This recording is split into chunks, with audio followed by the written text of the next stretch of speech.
This video was sponsored by Enhance, Elbilmek, ABRP Planner, Kempower and bilkomponenter.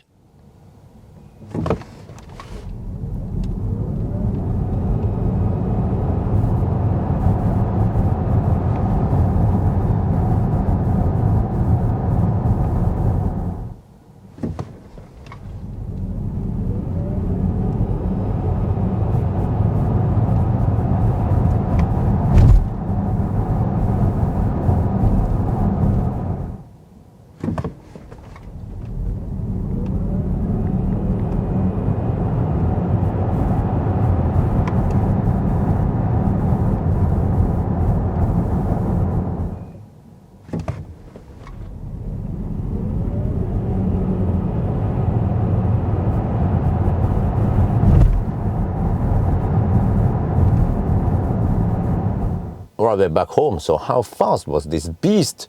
Well, it's not the Performance Ultra, it's just the Twin Ultra.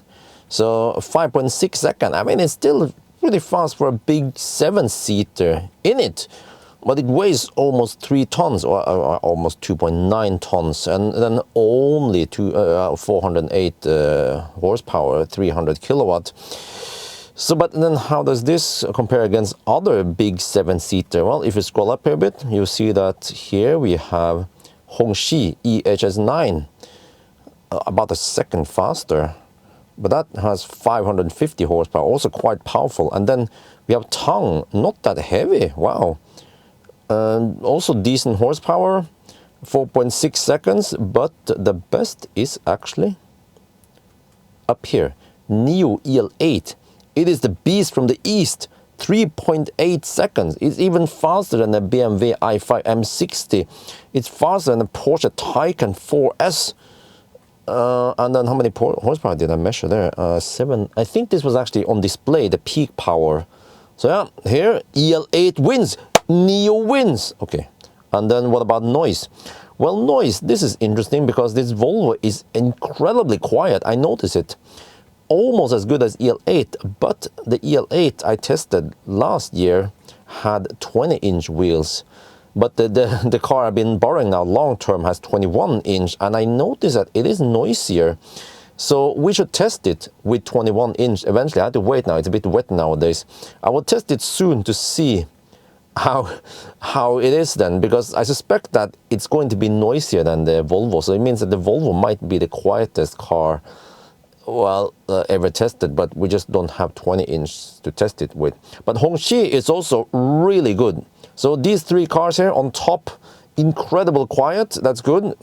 But then what about the Tang? Well, scroll down, there. Tang was just disappointingly noisy, but Tang is also the cheapest of them all.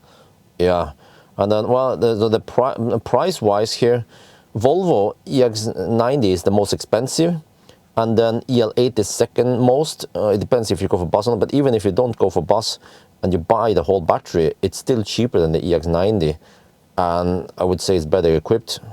That's why I'm Bjorn. But okay, and then Hongqi is also cheaper than these again. So in terms of value for money, I'd say that it's either the Hongqi or EL8, but the infotainment, man, in the Hongqi is just Sorgens Kapitel. It's so outdated and clumsy, and yeah, not very advanced and not very user friendly.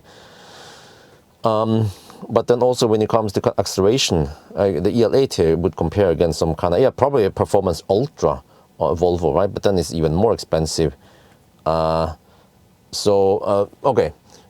just interesting that the most expensive car might not be the best value for money, but there might be other qualities in here that you don't see right away, right? So what do you guys think, huh? Which car in this comparison is the best value for money? Maybe it's a Tang because it's a lot cheaper than all the others. But I think there's even a new Tang coming out soon. That Tang is quite outdated. The Chinese, man, they improve all the time, rapidly, one after another, you know. The Volvo here, well, it's made in America. Yeah! Anyway, I think that's gonna be it for now. Hope you guys enjoyed this video. As always, thank you for watching, and talk to you later.